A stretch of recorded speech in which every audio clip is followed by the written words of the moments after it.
Hey friends, if you've got some dings or holes in a table like what we've got going on here and some dings right there we're going to attend to in just a minute, you could either use some sort of compound filler, or better yet, you can just use wood glue and then use a rasp just to rasp off some hardwood like I've used here with this black cherry.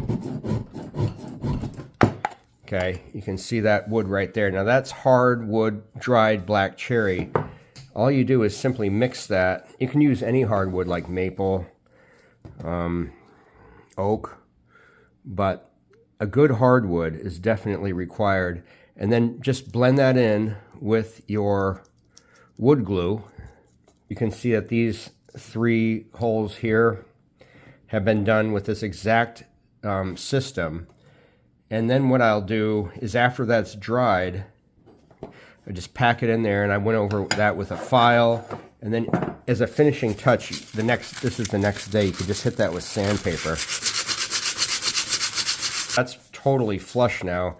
And those were 3 big dings in the table, sustained probably with a drill bit at some point.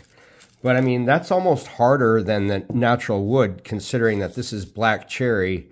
And the wood glue, I mean, that's completely flush, completely flat.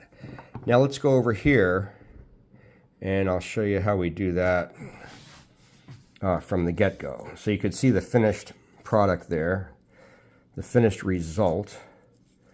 And then in here, what you do is you just mash this into the holes. You can just use your fingers too. And just mash all those wood fibers into the holes. Like that. It's really important to get all that wood in there. What you're going to do is let that dry, all clumpy like that, and then go back in, and after that dries, hit it with the file, as I was showing earlier. And if you get glue on your file, and you will get glue on your file, just use a metal, copper scrub brush or something like that, and that will remove the adhesive from your files. And when that dries, I'll hit it with the file and then touch it up with sandpaper. And then this is your end result, what I was showing down here. Completely smooth. And these were 3 pretty big, like, you know, 1/8 inch diameter drill bit holes in here. Totally smooth. So post your comments below if this simple tip has helped you guys, and post your own tips for do-it-yourself furniture repairs like this, simple DIY tips.